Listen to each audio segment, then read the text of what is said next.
Talene, the rising phoenix. Talene called in lamentation, her tears sizzling over her beak and falling hot to the ground. Her mother's lifeless form lay still beside her, still beautiful, black and red feathers moving softly with the breeze. The demons had come, and though her mother had been able to push them back, they had been too many. Talene had never known such agony. She had never seen another of their kind. Her mother had told her that they were the only two left, a race on the verge of extinction. All they had had was one another. This was isolation. Even so, she would carry out the rituals as prescribed. When an obsidian finch died, their bodies didn't simply return to the soil as with the other peoples of Vesperia. The intense heat that smoldered within them went cold, true, but their forms remained unchanged. Only when given to Kor's cradle, the ancestral home of their people, could the body of the finch be returned to the land.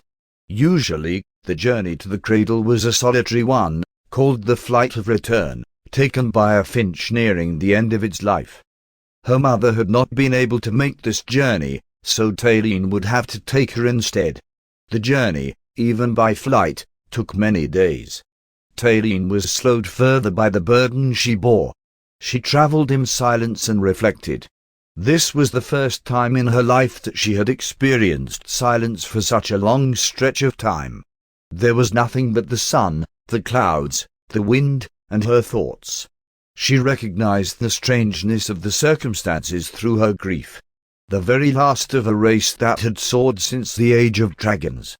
A wise and ancient people, gone save one individual taking her mother on her flight of return.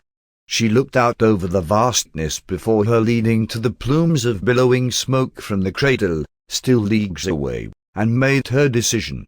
The heat of the cradle was incredible, even from this height, even for Talene. She plunged down toward the source as cinders rose skyward, swirling around her.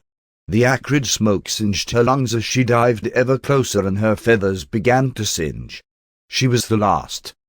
There would be none to take her on her final journey as she had taken her mother. She would have to go with her into the cradle. Her wings were aflame, and still, she held on to the body.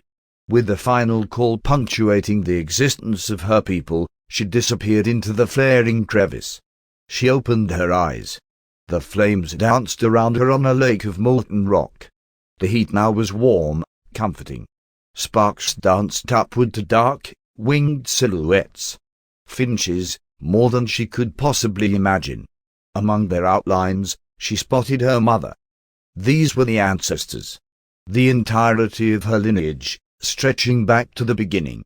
A joy unlike she had ever thought possible washed over her, and a voice came from the swirling mass of finches above. "Our child. Here at last. All of us together, but it is not yet time.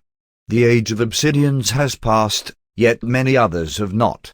They must persist until each of their threads reaches its conclusion. They cannot persist alone. We are gone, but still, we are needed. You will return in a new form. You will help them. Your age will return to us when the others are safe. We will always be Vesperia's children, and we will always send aid when she calls. Arise again in flame." The power of generations of finches flowed into her. Her blood became lava. Her wings radiated the heat of the sun, and the air shimmered and waved around her. She shot toward the heavens in her new form, a celestial. Fire trailed behind her in an orange streak, warmly illuminating the very land she would save. Flames to warm the good and purge the evil.